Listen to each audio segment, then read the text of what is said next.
Welcome to MJ channel. இன்றைக்கி நம்ம சேனலில் மைவி3 வந்திருக்கக்கூடிய ஒரு சில தகவலை பற்றி நம்ம இந்த வீடியோவில் சுருக்கமாக பார்க்கலாம். அதுக்கு முன்னாடி நம்ம வீடியோவை ஸ்கிப் பண்ணாமல் ஃபுல்லாக பாருங்கள். நம்ம சேனலை ஃபஸ்ட்டாக பக்கம் சப்ஸ்கிரைப் பண்ணுங்கள், பக்கத்தில் இருக்க பெல் ஐகானை கிளிக் பண்ணுங்கள். வாங்க வீடியோக்குள்ளே டீட்டெயிலாக பேசலாம். ஸோ இன்றைக்கி மைவி3 சம்மந்தமாக வந்து பார்த்திங்கன்னா நம்ம எந்த விதமான ஒரு அப்டேட்டை பற்றியும் பார்க்க போகிறதில்ல. ஸோ அதுக்கு பதிலாக வந்து பார்த்திங்கன்னா நம்ம சேனல் கமெண்ட்டில் நிறைய பேர் இப்போ கேட்டுக்கிட்டு இருக்கக்கூடியது, ஸோ எம்டி சார் இப்போ பைலில் கண்டிஷன் பைலில் வெளில வந்தது வந்து பார்த்திங்கன்னா கிட்டத்தட்ட 30 நாள் ஆகிடுச்சு. ஸோ இன்னும் எவ்வளோ நாள் வந்து பார்த்திங்கன்னா அவங்க இதே மாதிரி கண்டிஷன் பைலில் இருப்பாங்க, அவங்களுக்கு வந்து பார்த்திங்கன்னா நிரபராதின்னு வெளில வர முடியாதா அப்படின்னு சொல்லிட்டு நிறைய பேர் வந்து பார்த்திங்கன்னா கேட்டுக்கிட்டு இருக்காங்க. ஸோ அதுக்கான ஒரு பதிவாக நம்ம இந்த வீடியோ போட போகிறோம். ஸோ இதில் முக்கியமாக நம்ம பார்க்க வேண்டியது வந்து பார்த்திங்கன்னா ஆல்ரெடி 30 நாள் வந்து பார்த்திங்கன்னா கம்ப்ளீட் ஆகிடுச்சு.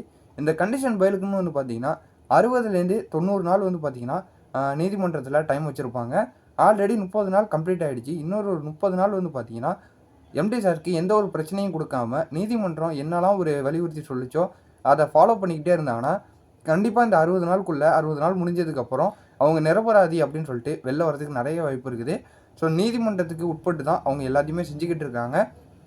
அவங்க கொடுத்த நிபந்தனைகளை எல்லாமே வந்து பார்த்திங்கன்னா எம்டி சார் கரெக்டாக ஃபாலோ பண்ணிக்கிட்டு இருக்காங்க. இப்போ வரையும் வந்து பார்த்திங்கன்னா கரெக்டாக ஃபாலோ பண்ணிக்கிட்டு இருக்காங்க. ஸ்டேஷனில் போய் கையெழுத்து போடுறதா இருக்கட்டும், கம்பெனி சம்மந்தமாக எந்த ஒரு உத்தரவாதம் கொடுக்காமல் இருக்கிறதா இருக்கட்டும். ஸோ வீடியோ வந்து பார்த்திங்கன்னா எதுவுமே போடலை. ஸோ ஒரே ஒரு வீடியோ மட்டும்தான் வந்து பார்த்திங்கன்னா நன்றி அளிக்கிற வகையில் அவங்க வெளியில் வந்து ஒரு 3வது நாள் வந்து பார்த்திங்கன்னா ஒரு வீடியோ வந்து போட்டாங்க.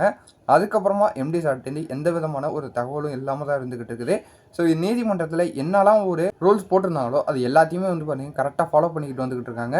இன்னும் 60 நாள் இன்னும் முடியல. இன்னும் ஒரு 30 நாள் வந்து பார்த்திங்கன்னா பொறுமையாக தான் இருக்கணும். ஸோ இந்த 30 நாளைக்கு அப்புறம் வந்து பார்த்திங்கன்னா 60 நாள் கம்ப்ளீட் ஆனதுக்கப்புறம் ஸோ எம்டி சார் மேலே எந்த விதமான புது விதமான கேஸும் வரல, அவங்க மேலே யாரும் கம்ப்ளைண்ட் கொடுக்கல, அவங்களோட நன்னடத்தை காரணமாக வந்து பார்த்திங்கன்னா அவங்கள வெளில வர்றதுக்கு நிறைய வாய்ப்பு இருக்குது. நிறைய வாய்ப்புங்கிறத விட அவங்க கண்டிப்பாக வெளியே வந்துடுவாங்க. வேறு எதுவுமே இல்லை.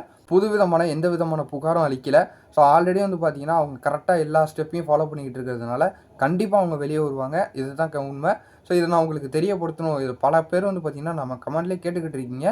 ஸோ அவங்க எல்லாருக்கும் தெரியப்படுத்தணும் அப்படின்னு சொல்லிட்டு தான் நான் அந்த வீடியோ போட வந்திருக்கிறேன். நம்ம சேனலில் அதிகமாக சொல்கிற மாதிரி எல்லாருமே கொஞ்சம் பொறுமையாக இருங்க. ஸோ கூடிய விரைவிலேயே நமக்கு ஒரு நல்ல தகவல் தெரிய வரும். ஸோ அவசரப்பட்டு யாரும் எந்த ஒரு தவறான முடிவும் வந்து பார்த்திங்கன்னா எடுக்க வேணாம். வீடியோவை உங்கள் ஃப்ரெண்ட்ஸ் அண்ட் ஃபேமிலி முக்கியமாக மைவி3 மெம்பர் எல்லாருக்கும் ஷேர் பண்ணி விடுங்க. தெரியாதவங்க நம்ம வீடியோவை பார்த்து தெரிஞ்சுக்கிட்டோம். இதே போல் வேறு ஏதாவது நல்ல தகவலோடையும் ஒரு பாசிட்டிவான தகவலோடையும் நான் உங்களை அடுத்த வீடியோவில் வந்து பார்க்குறேன்.